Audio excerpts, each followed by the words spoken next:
평안하시죠? 6월 한 달에도 우리 가족들 모두의 삶에 하나님의 도우신 은혜가 넘치시기를 간절히 바랍니다. 오늘 6월 4일 매일 예배 하나님 앞에 기도함으로 나아갑니다. 기도하겠습니다.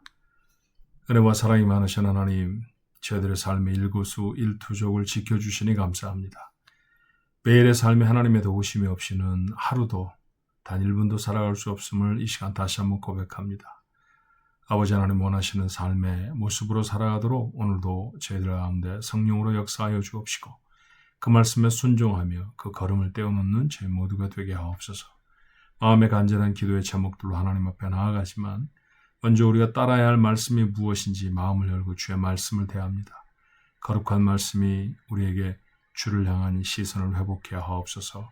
예수님의 이름으로 간절히 기도하옵나이다. 아멘. 함께 부를 찬송은 196장입니다. 성령의 은사를 함께 찬양할까요?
하나님 주신 말씀 고린도전서 12장 1절로 11절까지의 말씀입니다. 고린도전서 12장 1절로 11절의 말씀. 우리 한 목소리로 같이 읽을까요? 형제들아, 신령한 것에 대하여 나는 너희가 알지 못하기를 원하지 아니하노니 너희도 알거니와 너희가 이방인으로 있을 때 말 못하는 우상에게로 끄는 그대로 끌려갔느니라. 그러므로 내가 너희에게 알리노니 하나님의 영으로 말하는 자는 누구든지 예수를 저주할 자라 하지 아니하고 또 성령으로 아니하고는 누구든지 예수를 주시라 할 수 없느니라. 은사는 여러 가지나 성령은 같고 직분은 여러 가지나 주는 같으며 또 사역은 여러 가지나 모든 것을 모든 사람 가운데서 이루시는 하나님은 같으니 각 사람에게 성령을 나타내심은 유익하게 하려 하심이라. 어떤 사람에게는 성령으로 말미암아 지혜의 말씀을, 어떤 사람에게는 같은 성령을 따라 지식의 말씀을, 다른 사람에게는 같은 성령으로 믿음을, 어떤 사람에게는 한 성령으로 병 고치는 은사를, 어떤 사람에게는 능력 행함을, 어떤 사람에게는 예언함을, 어떤 사람에게는 영들 분별함을, 다른 사람에게는 각종 방언 말함을, 어떤 사람에게는 방언들 통역함을 주시나니 이 모든 일은 같은 한 성령이 행하사 그의 뜻대로 각 사람에게 나누어 주시는 것이니라. 아멘. 인생의 가장 큰 질문이 있다고 하면 어떻게 행복한 인생을 살아갈까라는 것이죠. 세상에서 그 답은 이렇습니다. 많이 가지면 행복해질 것입니다. 그래서 너도 나도 할 것 없이 재물을 많이 모으기 위해 노력합니다. 건강하면 행복해진다 그렇게 말하죠. 건강이 물론 행복의 한 가지 요소는 되죠. 그래서 건강에 과도하게 집착하는 사람들도 있습니다. 어떤 사람은 자기가 원하고 바라던 자리나 성취하고 싶은 것들을 성취하면 행복하다고 합니다. 행복할 것입니다. 말씀드렸던 것처럼 재물을 갖는 것도 또 원하는 자리에 오르는 것도 몸이 건강한 것도 모두 다 행복을 위한 요소가 되지요. 그러나 건강하고도 행복하지 않은 사람도 있지 않습니까? 많은 재물을 갖고도 저 사람 참 좋겠다. 우리는 그렇게 생각하는데 실제로 그 사람은 불행하다고 생각하는 사람도 적지 않이 많습니다. 권력을 가지고 있는 사람들이 모두 다 행복하지 않다는 사실도 우리는 알죠. 그렇다고 하면 언급한 세상의 답들은 행복을 위한 꼭 필요한 필수 조건은 아닌 것 같아요. 믿음의 사람이 행복해지는 것은 그것을 추구하는 것은 결코 잘못된 일이 아닙니다. 왜냐하면 하나님은 우리의 복을 원하시는 분이기 때문이죠. 성경 속에서 가장 많이 등장하는 단어의 하나는 다름 아닌 복입니다. 그렇게 복을 구구절절 담으셨다고 하면 우리가 복된 인생을 살아가기를 하나님은 원하신다는 것이죠. 하나님이 주시는 복을 누리며 사는 사람이 행복한 사람일 것입니다. 이렇게 우리의 복을 간절히 원하시는 하나님이 우리의 속에 이 행복을 위한 귀한 도구를 주셨어요. 오늘 성경 본문의 말씀의 표현대로 하면 은사라는 것이죠. 영어 성경은 gift라고 번역을 했네요. 하나님이 주시는 선물이라고 하는 뜻입니다. 자, 이것을 가지고 살아가면 그러면 행복하다라는 것이죠. 그렇다고 하면 행복을 위해서 우리가 받는 이 은사라고 하는 것에 대해 조금 깊이 생각해 보아야 하지 않을까요? 첫 번째는 여러분이 그 은사를 얼마나 사모하는가라는 것입니다. 말씀드렸던 것처럼 오늘 우리가 읽었던 성경 속에서도 우리가 발견한 것이지만 하나님이 주시는 은사, 하나님이 주시는 것이고요. 선물입니다. 사람에게 받는 선물이 얼마나 우리의 마음을 즐겁게 하고 기쁘게 하는지 몰라요. 하물며 하나님이 주신다고 하면 그건 얼마나 기쁘겠습니까?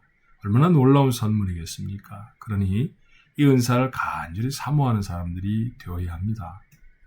안타까운 것은 자신의 삶에 하나님이 분명히 은사를 주셨음에도 불구하고 그 은사를 발견하지도 못하고 또 주신 은사를 활용하며 살아가지도 못하는 사람도 있어요. 그 첫 번째 이유는 아마도 간절함의 결여일 것입니다. 예수를 믿고 우리를 구원하셨습니다. 그러나 여전히 세상에 두셔서 우리의 인생이 복된 인생이 되기를 원하시는 하나님은 우리의 삶에 은사를 주셔서 은사로 우리를 복되게 하시는 것이죠. 그러니 우리 간절히 사모하십시다. 오늘부터 기도의 제목 중에 하나님 제게 은사를 주세요. 그렇게 기도하면 어떨까요? 하나님 제게 주신 은사를 발견하게 해 주옵소서. 이런 기도도 필요할 것입니다.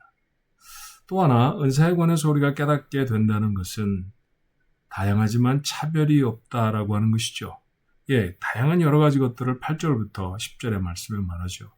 성령으로 말미암아 지혜의 말씀을, 어떤 사람은 지식의 말씀을, 어떤 사람은 믿음을, 병 고치는 은사를, 능력의 행함을, 예언을 하는 것을, 영들을 분별하는 것을, 각종 방언을 말하게 되는 것을, 방언을 또 통역하게 되는 것을 오늘 성경은 은사라고 말하고 하나님이 우리에게 주신 선물이라고 했어요. 근데 이 말씀에 계속해서 강조하고 있는 바가 있잖아요. 같은 성령이 주셨다. 같은 주께서 주셨다. 그러니 다 다양하지만 믿음을 가진 은사와 병을 고치는 은사는 다르죠. 병 고치는 은사가 훨씬 멋지게 보일 수도 있습니다. 예를 들면 누굴 위해 기도를 하는데 병이 척척 낫는다고 하면 얼마나 신이 날까요? 그거에 비하면 믿음이라는 건 뭐 그렇게 은사 같지 않은데 이런 생각도 들지 않으세요? 근데 그렇지 않습니다. 구별은 있을지라도 어느 것이 더 중요하고 어느 것이 더 멋지고 어느 것이 좀 그것보다 덜하고 하지 않다는 사실을 우리가 알아야 하지요. 그러니까 하나님이 내게 주신 사명, 그것을 감당하기 위해 주신 은사, 그것이 사람들이 보기에는 조금 별것 아닌 것처럼 보여도 소중하다는 사실을 알아야 하고요. 또 남들이 대단히 우러러 보는 그런 은사를 가졌다고 할지라도 그것 때문에 스스로 높아지려고 하는, 성경의 표현대로 하면 자고하는 하지 않아야 하죠. 또 우리가 쉽게 하는 말을 말하면 그것이 우리의 교만의 기회가 되지 않아야 할 것입니다. 근데 저는 여기 한 가지 덧붙이고 싶어요.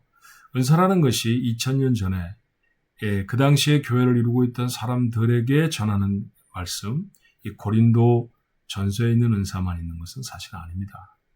오늘 우리가 이 묵상을 하는데 도움을 주기 위해서 묵상집의 뒤쪽에 보면 묵상 도움 에세이라는 것이 있는데 그곳에 존 비비어라고 하는 유명한 기독교 저술가가 은사라고 하는 제목의 책을 썼는데 그 책 중에 발췌해서 몇몇 말씀들이 있어요. 그 말씀 중에 뭐냐 하면 어떤 이는 의학의 진보를 위해서 연구실에서 연구하는 사람이 있다는 거죠.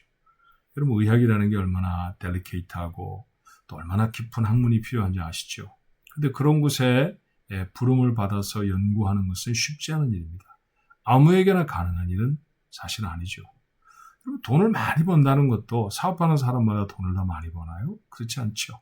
그러니까 뛰어난 사업가가 있습니다. 특별히 크리스찬 가운데 하나님의 은혜 가운데 하나님의 도우심으로 큰 재물을 이루는 사람도 있습니다. 세상에 하나님이 허락하신 자원들을 세상에 잘 배분할 수 있도록 하나님 그런 능력을 주시는 것이죠. 은사입니다. 회사를 잘 운영하고 재물을 잘 관리해서 그 재물을 더 크게 만드는 것도 하나님이 내게 주신 은사라고 하는 사실을 생각해야죠. 누군가 법을 만드는 자리에 있는 것도 비비어는 말을 했어요.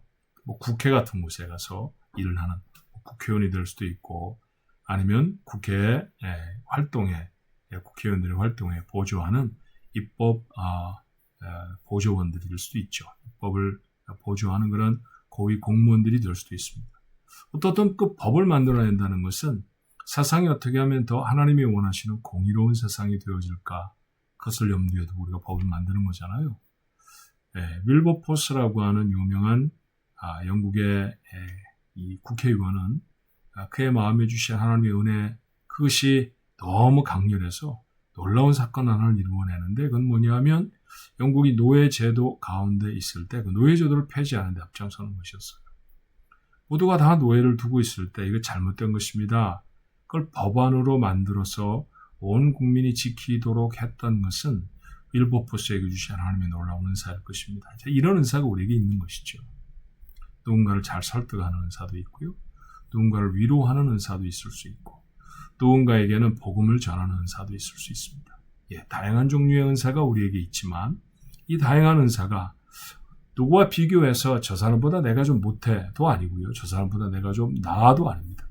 하나님이 주신 그 귀한 은사, 그 은사를 활용해 발휘하며 살아가면 오늘 하나님이 말씀하신 대로 우리의 인생이 복되게 된다는 것이죠. 그러므로 은사에 관해서 우리가 세 번째로 생각해야 할 것은 이 주신 은사가 하나님의 뜻을 이루는 도구로 쓰여져야 한다는 것이죠. 우리의 주변에 어떤 사람들은 안타까운 모습입니다. 왜냐하면 하나님이 놀라운 은혜로 그에게 은사를 주셨는데 그 은사를 제멋대로 사용하다가 자기의 사사로운 이득을 위해서 사용한다거나 아니면 하나님의 뜻이 아닌 곳에 사용하다가 은사를 잃어버리는 사람도 있고요. 어떤 이들은 큰 어려움, 환난을 경험하는 사람도 있습니다. 축복으로 주신 것이 도리어 해가 되어지는 그런 경우이죠. 여러분의 삶에 은사를 주셨다는 사실을 기대하고 생각만 해도 신이 나지 않으세요? 하나님이 어떤 선물을 내게 주셨는가? 오늘 하루는 좀 그런 은사를 확인해 보시면 어떨까 싶어요. 여러분이 하기 정말 즐거워하는 것, 하면 잘하는 것, 아마도 그게 은사일 가능성이 참 높습니다. 그런 것들을 들고 나와서 하나님이 제게 주신 은사입니까? 그러면 이 은사로 하나님 앞에 어떻게 살아야 할까요? 진지하게 질문해 보십시오. 그리고 그대로 살아가는 사람, 성경이 약속한 대로 행복한 인생을 살아가게 될 줄 믿습니다. 나는 오늘 이 아침에 예배하는 여러분 모두도 행복한 인생을 살아가기를 바랍니다. 복된 인생을 사십시오. 주님의 이름으로 축원합니다. 기도할까요? 저희를 복되게 하시려고 구원의 놀라운 은혜를 베풀어 주실 뿐 아니라 매일의 삶을 통해서도 하나님이 원하시는 복을 이루며 살아가게 하신 아버지 감사합니다. 이 귀한 행복을 이루어낼 수 있도록 우리에게 은사를 주셨다는 사실을 잊지 않게 하시고 자신들에게 주어진 은사를 잘 깨달아 아는 오늘 이 시간 매일 예배에 참여한 모두가 될 수 있게 도와주시며 주신 은사를 아버지 하나님 순종하며 10분 활용하며 그 일에 자신의 삶을 다 드리며 살아가서 정말로 기쁘고 활기차고 힘있는 인생 살아가는 우리 가족들 모두가 되어주도록 주님 축복해 주옵소서. 하나님의 영광을 마음껏 드러내는 이 땅에 살아가는 동안에 주님이 원하시는 일들을 감당하는 우리 식구들 모두가 되어주도록 오늘 한 날도 붙잡아 주옵소서. 예수님의 이름으로 간절히 기도하옵나이다. 아멘.